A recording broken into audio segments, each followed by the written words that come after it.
Hello and welcome to the Today's Homeowner Weekly podcast. We're here to help you with the challenges we all face as homeowners. I'm Danny Lipford. And I'm Joe Truini. And each week, Danny and I are here on the podcast to answer any and all home improvement questions. And we want to hear from you. Send us your questions or comments at todayshomeowner.com/podcast. Okay, Danny, let's get started. Today's Homeowner podcast is brought to you by the Home Depot. More saving, more doing. This week, we're going to be talking about raised bed gardening and proper placement of that raised bed. I'll tell you, this is so successful. There's so many different homeowners, including myself at my home, at my office. We have all these raised beds, and they just seem to flourish so well. But proper placement, especially if you have a whole house generator, kind of an interesting question that we deal with in just a little bit. Yeah, those raised beds have become really popular, especially if you can build them up off the ground so you're not on your hands and knees all summer long digging around in the dirt. And we'll also talk to a homeowner who has a really unique concrete house that's very textured, and she wants to know how to paint that, how to clean it and repaint it. And so we're gonna talk about that and get into the details coming up. And those details would be the same no matter what kind of masonry surface you have, whether it's a basement wall or an exterior fence or whatever. So great information coming for you there. Also, a very common maintenance chore around many, many homes throughout the country, how to maintain an asphalt driveway. There's millions of driveways out there, and some of them are looking pretty bad. But just coating over it with just a paint roller and this thinned out sealer is not really the way to go. It might look good for a few days, but it starts looking bad very soon thereafter. But coating an asphalt driveway is the way to go. We'll give you the step-by-step instructions on that in just a bit. And I've got a simple solution on how to drive in a screw in a tiny space where you can't quite hold the screw with your hands. And all you need is a piece of food wrap. I'll come back and tell you how to do that. Coming up next. Intriguing, real intriguing there, Joe, with that type of thing. So you can tell we've got a lot to cover. So let's get started. We're going to get right to the phones right now and see if we can help Paul down in Florida. Welcome to the show. Thank you, Danny. How are you today? Hey, we're doing great. Tell us about this vegetable garden. You're already thinking about growing a few vegetables. Well, I'm gonna do an above the ground small garden, 4 by 8 feet. And the reason I'm doing it above ground is because I have sprinkler systems and I have landscape lighting, and I don't know where the pattern is on the back of my lawn, so I can do it above ground. I've done that in former plantings when I lived in New York. However, I have an outside generator, a whole house generator. It's propane, and I want to know how far away do I have to plant the garden in order to not contaminate it by the exhaust fumes of the generator. And it's propane. Okay. All right. Well, several things to consider there. First of all, the raised beds are a great way to grow vegetables in a fairly small area. I have some raised beds at my house. I have them here at our studio office area. And I don't know, it just seems like plants grow so well in these raised beds. And then, of course, you have the convenience of not having to bend down so much when you're planting the plants, when you're, taking care of all of the weeding. And then, of course, the fun part is when you get to reap that harvest and be able to, collect some of those vegetables. All of that's made a lot easier. But boy, when you think about that exhaust, and of course, direct exhaust is going to burn anything. So you'd have to keep a fair distance. I don't know, Joe, maybe, I don't know. What do you think? Like 4 feet away from it? I suppose. First of all, how often does this generator actually run? It's a whole house emergency generator, right? Yes, that's correct. It goes off once a week for 5 minutes, and it faces northwest, and I'm going to have the garden parallel to that, probably about to the left of it, probably about 7 feet, and it's going to be 4 by 8. Okay. Well, if you could stay 6 feet away, I think you'd be safe. 4 seems a little tight to me. There's no restriction, by the way, as far as how close you could be. Right. The National Fire Protection Association has guidelines regarding how close any outdoor engine, including generators, can be to a house, a combustible structure. But as far as this, you want to, and that's 5 feet, by the way. Yeah. So as long as you're at least 5 feet away, I think you won't have to worry about the wood. being exposed to anything. You won't have to worry about the fumes. So I would say 6 feet would probably be safe distance. That's good. Well, and like I said, when I had the generator installed, the county had to come out and inspect everything. So we're totally within code and everything like that. But I have a small little patch that I want to do. Good. I do vegetables now inside my lanai, but they have to be pollinated. And sometimes I have them in pots, so I put them outside. But when I lived in the Northeast, I had 3 or 4 above the ground gardens. Was that Long Island? Yeah. No, it was in Brooklyn, New York, actually. In Brooklyn, all right, good, yeah. Yeah, land was tough to find in Brooklyn, and probably a little better off down where you are in Florida. Definitely. But the only thing is, in Florida in the summertime, it rains so much that I can't keep anything in pots because they just get too soaked and they die. So at least by having an above-the-ground garden, you can get some drainage. I can put some holes in the side of the wood so the water will drain out. And everything. And they make those screens, Paul. They make these screens that you put over them, not only block the sun, but they will keep the heavy rains from just washing the soil away and knocking tomatoes off your plants and stuff like that. So you should consider that as well. And I was also going to put down like a ground cloth that the water can go through, but it keeps the weeds out. Right. And at least this way the weeds won't grow within the garden. I did that again in New York, too. Yes, the landscape fabric's a great way to minimize any weeds from growing up through, also controlling any erosion that you might have, and really is a good way to handle those kind of potential problems on any type of garden. And, of course, if we can help you any other way, you just let us know. Thanks, Danny. I appreciate it. Great show. My wife and I watch it all the time. Say hello to Chelsea. Hey, I certainly will. She's been staying so busy and expecting that baby in just a few weeks. We're pretty excited. I know. Thanks, guys. Appreciate your time. Okay, Paul. Well, thanks. Have a great weekend. And now it's time for our best new product of the week, brought to you by the Home Depot. More saving, more doing. This spring, you're going to be getting your money's worth out of that garden hose. Anyone with a green thumb can tell you the worst situation is finding a tangled mess of kinks when trying to water a lawn or a garden. So get the mobility you need with the 200-foot Pro Hose Reel from Suncast Commercial. Constructed of durable, weather-resistant, powder-coated steel, this cart is built to tackle any job you throw at it. The easy swivel grip crank and slide track hose guide will keep it kink-free and organized. Plus, transportation is a breeze with its 4 10-inch no-flat rubber tires. Now, for more information about this unique Pro Hose Reel from Suncast Commercial, log on to HomeDepot.com. Kim is on the line with a kind of an interesting question and certainly an interesting house that you live in. Kim, welcome to the show.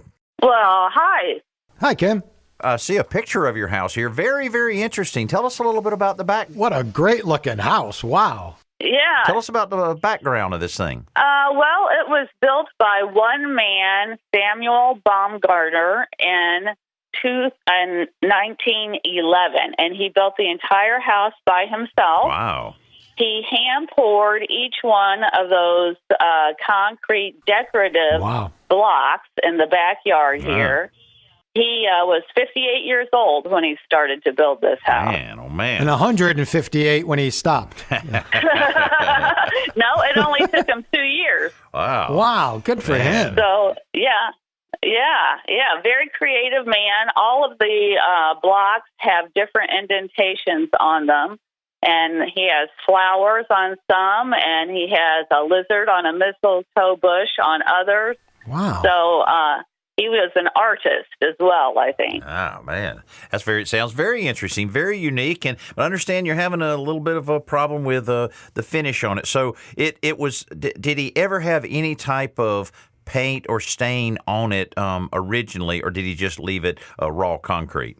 No, he did have I don't know what it was, but it must have been some kind of stain.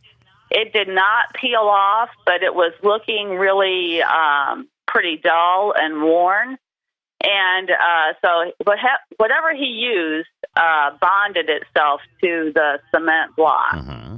Now, in 2010, I applied bare concrete stain. Mm-hmm. And thinking I would never have to stain it again. But that is now peeling off. Mm-hmm. And so I am wondering, is there a stain product that does not peel off that you can use on a vertical surface on blocks that have many indentations? Okay. Well, the thing is there, if it was raw concrete or raw material masonry surface like that, the concrete stain would have penetrated into the pores and would have held up probably very, very good. But since there was some type of previous coating on it, you really have to take a different approach, which would involve no stain at all. What you need to do is to clean the surface really, really well. And we would suggest using something we recommend a lot is TSP, which is trisodium phosphate, readily available, at the home centers and such. And just use that to clean it. That really does a great job on masonry and get it nice and clean.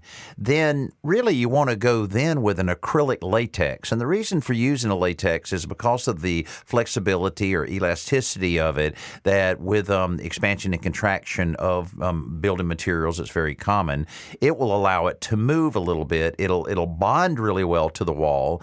And I think that's going to be the best approach. Joe, you've dealt with a lot of issues like this. You agree with that, or do you think she might need some type of bonding primer before? Yeah, well, Kim, first to back up one step, I agree with Danny. I think the reason that the stain failed is because stain only works if it soaks in, and the stain was obviously blocked by whatever was on the brick on the concrete surface prior to that. So it was never, So I would not recommend putting another stain on. I mean, if you wanted to stain it, you'd have to remove all the surface coating and get down to the bare concrete, and I'm sure you don't want to do that. You'd have to blast the whole house. Right. I don't think it would even be possible because each of those blocks is very different. Yeah, well, there's a way to do it. I mean, there's a machine called a soda blaster that's like a sandblaster and blasts baking soda, and that would remove everything, right? And it wouldn't harm the surface, but, who's you have to do this whole house, 2-story house, and that would take almost as long as it took to build the house. So I think cleaning it really well and then seeing where you are at that point. If you need to prime it, you could prime it. But I think if the surface underneath is adhered well, is perfectly clean, then I think you could go right over it with 100% acrylic latex paint. And what I would do is I would test it on the part of the house that faces south, maybe gets the most amount of sun, and just do a relatively small section and see how it holds up just even for a few months before I painted the whole house and found out, well, now that's not adhering either. Because then you'd have the whole house to clean. Well, isn't bare concrete stain an acrylic latex stain, or Yes. Do you have a recommendation on a brand to use? Yeah, but the point is, it's a stain, and you need a paint because a stain's not going to work unless it soaks in, and it's never going to soak into this surface that is coated with paint or stain or whatever the previous homeowner put on there. So the stain you're not going to be able to use. And as far as a brand, I mean, I would just let price be an indicator of quality. Benjamin Moore makes the best paint I've ever used, but regardless of whether it's Behr, they make an excellent paint, exterior grade. You get the best paint you can afford because you don't want to be doing it again, soon. Every paint manufacturer has a good, better, best, right? So you just want the very best. Okay, so I just need to plan on repainting this house every 10 years or something, I guess. Yeah, I'm not sure you'd have to do it every 10 years. Hopefully not. But yeah, you would have to repaint it eventually. Yeah, it holds up very, very well when you use especially a top-of-the-line acrylic latex like that. But that should take care of it. And like we say, a lot of times when people are facing with a large exterior paint job, you don't have to do it all at one time. Do just one side or two sides, a little at a time, so that makes it a little more manageable. Right, and that's how I did it the first time. It's just way too big of a job to do it once. Oh, yeah. All right. Well, acrylic latex paint and TSP, and that should set me up pretty good then. I think you'll be in good shape, and a little bit of elbow grease is all you need. And Kim, we love the look of your house. We want to post it on our radio page so that everybody can go to todayshomeowner.com and see this really cool historic home. And thanks so much for being with us. Well, thank you, guys. Okay, we'll see you again. Bye-bye. Bye-bye. Have a great weekend. Well, we want to tackle another little question here from Terry in Alabama. Terry, welcome. Thank you. Yeah, I'm calling about asphalt driveway sealers. My research, the prices are all over the place, and reviews are all about the same. And just wanted your recommendation on what to use. All righty. Well, I'll tell you what, that is certainly one of those situations where homeowners all the time go out, get in their car, they look at their driveway, and they just look to the side, because asphalt does need a little maintenance from time to time. And, if you can catch it when there's just minor cracks, it's pretty easy. When the cracks start getting bigger and you get a little erosion, it really starts getting hard to really recover them. But I'll tell you what I discovered years and years ago, to never use a paint roller and that watered down type of sealer.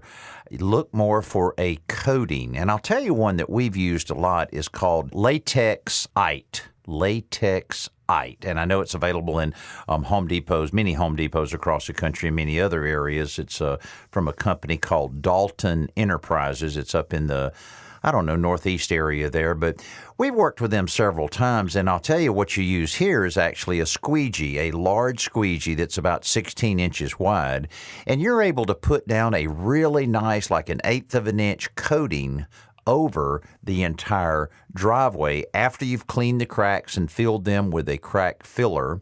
Then you come back over that, and I'm telling you, it works, it lasts, and is not an expensive way to go at all. In your reading your reviews and doing your research, have you come across any Latex-ite? I've seen it. Yeah, I've seen it on there. Well, it's definitely the way to go, and like so many things, the preparation is important. I would pressure wash everything to get it as clean as you can, and a lot of times I'll take an old screwdriver, an old slotted screwdriver, and kind of groove out any little crack that I see. Then take your leaf blower and just blast all of that debris and everything out of there, and then take that gallon jug of crack filler and just fill it. That takes a little time, but it's an important part of it. Just fill every one of those cracks up to where it reaches the surface. It's pretty much self-leveling. Then I would allow that to dry overnight before you applied the coating on it. But man, it has worked so well for us over the years. All right, sir. I appreciate it. Hey, our pleasure, Terry. Hey, Terry, I got a couple other quick tips for you. One is there are some blacktop sealers that say they're sealers and fillers, and they don't do a good job of filling. So as Danny said, Rust-Oleum makes a really good one called Blacktop Patch and Crack Filler, and you should use that first to fill in any cracks or holes. And then there are a line of products that are known as coal tar sealers because they have actual coal tar in them. Yes, sir. And they've been really popular because they're very weather resistant and durable, but they not great for the environment. And there've been a couple of states, I think Minnesota and Texas, have already banned them. So you might want to consider, if you stumble across any of those, whether or not you should use it. That'll be you'll have to make that choice yourself. Yeah. And the last thing I'll tell you is there's a trade association called the Asphalt Seal Coat Manufacturers Association. You can probably find them online, and they would have a lot of information for you as well. Asphalt Seal Coat Manufacturing Corporation. Okay. Right. All right. Check them out. All right, Terry. Good luck. I appreciate it. Our pleasure, Terry. Best of luck to you, and have a great weekend. Good. One of the things we also like to do is to play some of the recorded questions and see if we can get several of these questions answered. And as usual, I'm sure some of these are things that you might be thinking around your house. So let's get started with a few of the recorded questions. How do you get mold on your ceiling in the shower? I know I have a attic fan type thing, ventilation there, and it's in the center of the bathroom. It's a very small bathroom. So I'm thinking it may be because of all the dampness in the shower, and it may not be getting ventilated. Right. Well, of course, your bathroom is one of the biggest sources of moisture in your home. And if you're not exhausting that hot, moist air out of that room, I guarantee you're going to have mold, mildew all over the place. So that's the first step is I would take the grill off the front of your exhaust fan, clean it out real well, look in there and make sure things are working well. When you have the grill off, flip the switch on and just make sure things are operating as they should. Next step, get in the attic, assuming this is exhausting in or through the attic, and then make sure that the pipe that you have there is attached properly, the vent pipe, and is exhausting all the way to the outside. If it's just dumping that hot, moist air in the attic, that is not a good thing. You're just moving one problem from one place to the next. So the ventilation is the key, and once you know that ventilation is working, that exhaust fan is working properly, then you have to make sure you use it, not only during the time you're taking a shower, but at least 10 minutes to 15 minutes after you finish that shower. Let's get another call. Yeah, how do you clean shower door glass? All right. Well, this is a pretty simple way to do it, and you put white vinegar, one of our favorite materials. We talk about it all the time. Put white vinegar in a spray bottle, spray it on the glass, and scrub it with a scouring sponge, a sponge that has like the green Scotch-Brite pad on it. That'll remove, soap scum and water spotting, fingerprints, all that stuff. And then all you need to do is dry it really well and spray on, and here's the trick. I think I shot a simple solution of this, in fact, of window shield sealer. You might know it by the name Rain-X. Spray that on, follow the directions. Yeah. You basically spray it on, you scrub it, you spray it on a rag, and you rub it on, you let it dry, then you do it again, put 2 applications, then you buff it, and that will keep water. The water will just sheet right off it, so you won't have to clean it so often. And the other tip is always use a squeegee. Keep a rubber squeegee, a little window squeegee in the shower. After you shower, it's a little bit of a pain to do it, but it's really necessary. Clean the walls and the glass door, squeegee off all that excess water, and again, you won't have to clean so often. Okay, here we go. Here's another question. I have a house that's 8 months old, and I chose to go with a cement floor, and I have cracks all in the floors. They're like 8 or 9 cracks, and I need to know what I can do. The builder says nothing I can do. I hope you have an answer for me. Okay. Well, I'll tell you, concrete always cracks. I mean, you can put control joints in where you score, across the floor and put those cracks of expansion and contraction cracks will then appear most of the time in those control joints. But there's really nothing that you can do, nor is there anything that you should be concerned with, as long as one side of the crack is no lower or higher than the other side of the crack. That means it's just strictly expansion and contraction. I know it might be a little unsightly, but just think of it as a little bit of a character in the concrete. But there's nothing to worry about, and really nothing that you can do at this time. Now, if you decide to cover that, I assume you're talking about a stained or acid stain type concrete finish. You can certainly go over it with another type of floor where they'll put a little bit of floor patch on it. Then you can go with a wood floor, laminate floor, ceramic floor, any other floor to cover any of that up. But nothing really to worry about. Let's get another question. My question is, I put LED lights in an overhead light fixture in a bedroom, and now the light switch doesn't turn it off all the way. I was told I need a different switch that's LED compatible. Is that true? That is indeed true in certain instances, not too many, but apparently in yours. That's because LEDs are not light bulbs, right? They're diodes. That's what the D stands for. And because of their circuitry, they're not always compatible with traditional switches, particularly traditional dimming switches, any dimmer switch you might have.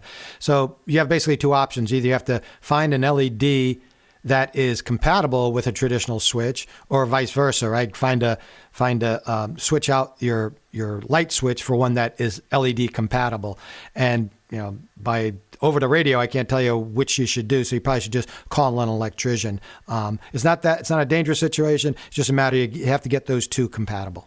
Okay, let's go to one more question. Hello, I own a home in West Hampton, New York, on Long Island, and it does get pretty cold. I wondered whether I should take my baseboard heating, heated by circulated water, if I should exchange the water out, flush it out, and put in a type of antifreeze or glycol.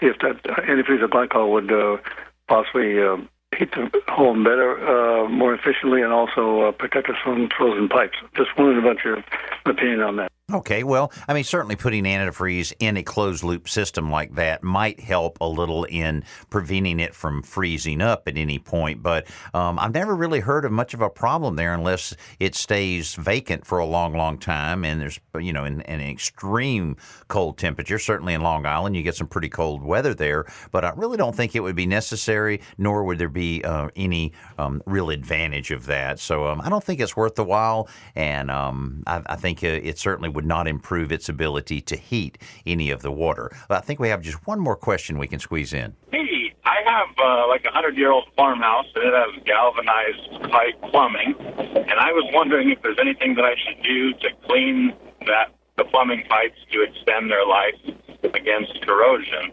Yeah, well, there's very few things you could do, and the only real alternative is to replace them. I mean, that's really, I mean, I know you'd probably hate to hear that, but you really should replace old galvanized pipe with either new copper or PEX piping.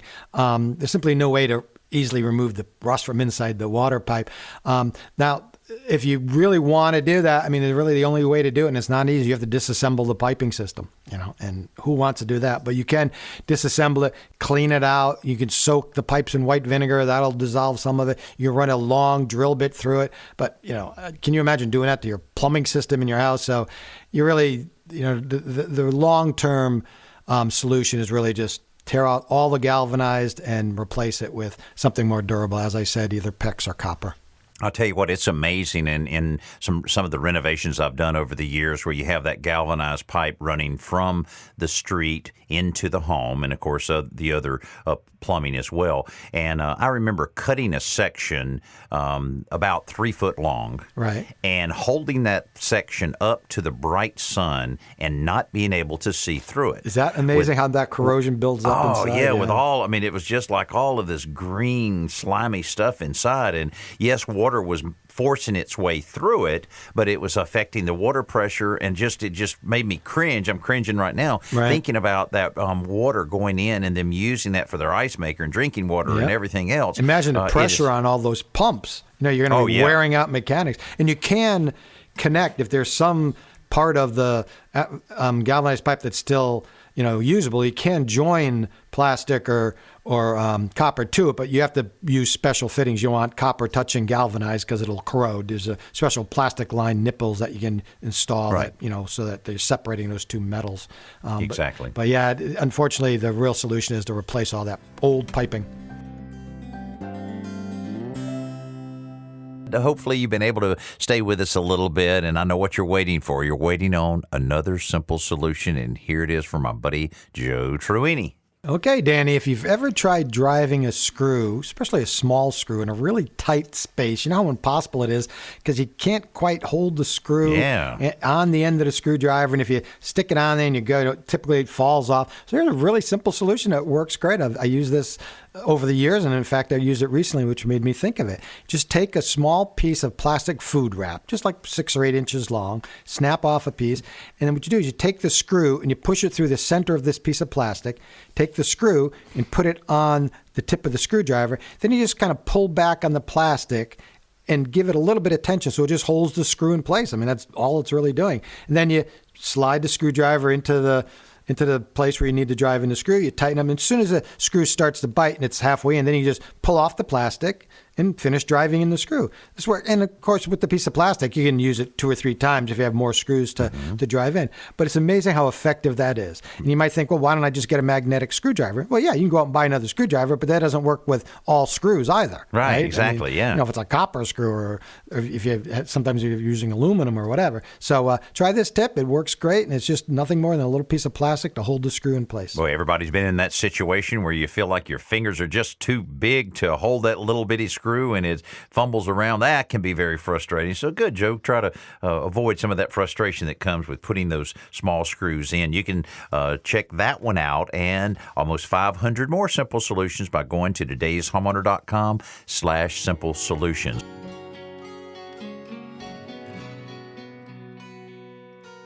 And now it's time for our podcast question of the week. And you can send us a question anytime by going to todayshomeowner.com/podcast, just like Mark did here from Scranton, PA. Hey, Danny, I was on your website looking for some lawn care advice and noticed an article about removing thatch in a lawn, kind of basically dethatching the grass. How common a problem is this, and should I be concerned? I've never heard of dethatching, and I'm not really looking for another chore to do. So what That's a very big club he belongs to. I know it.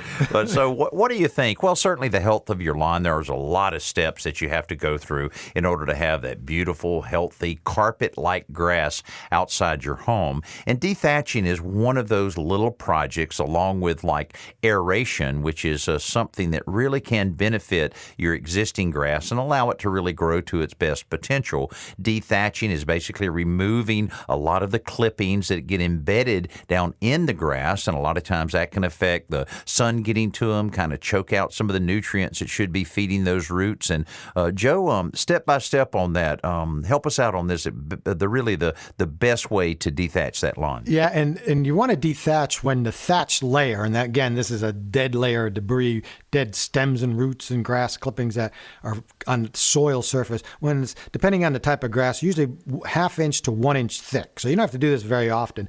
But yeah, you have to rake it out essentially, and there are special tools. There's a hand tool, which is a dethatching rake that has like blades in it as opposed to tines. And that's great for smaller yards, but for the average yard or any large yard, I mean, it would take you forever. So you really have to go out and rent a power dethatcher, it's called. And it's basically a walk-behind machine that has either kind of like stiff wire tines or sometimes little blades, and it just spins around, and without damaging your grass, it'll rake out all that thatch, and then you can rake it up, clean your lawn. And then another important step after that is you really should aerate your lawn. And again, get a power core aerator, which pulls out little plugs of dirt, and you just run it back and forth across your lawn and punch it. And the core aerator makes all these holes for nutrients and water to get down inside.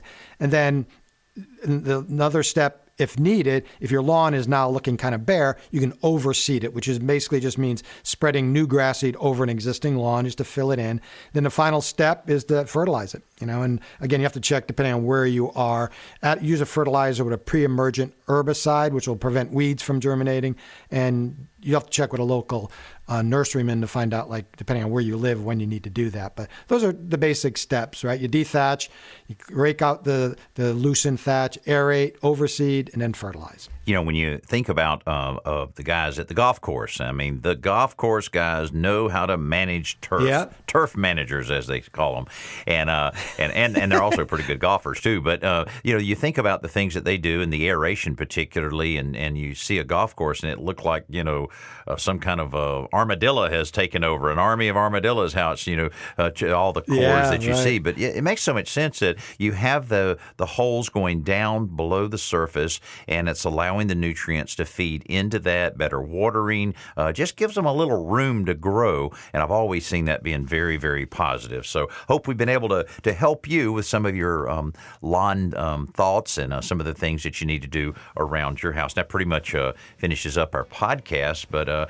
can you tell we have a lot of fun talking about home improvement, and we absolutely love being with you every week here on our podcast, and appreciate you subscribing and downloading the podcast and being with us, and would love for you to write us a review so that more people can find out about the Today's Homeowner podcast. And let me tell you, it's working, and we appreciate it because the downloads and everybody that's really been subscribing to our podcast have grown tremendously over the last few weeks. We certainly appreciate that, and you can always find out more about what's going on with our podcast by going to todayshomeowner.com/podcast. I'm Danny Lipford along with Joe Truini. Thanks so much for being with us this week.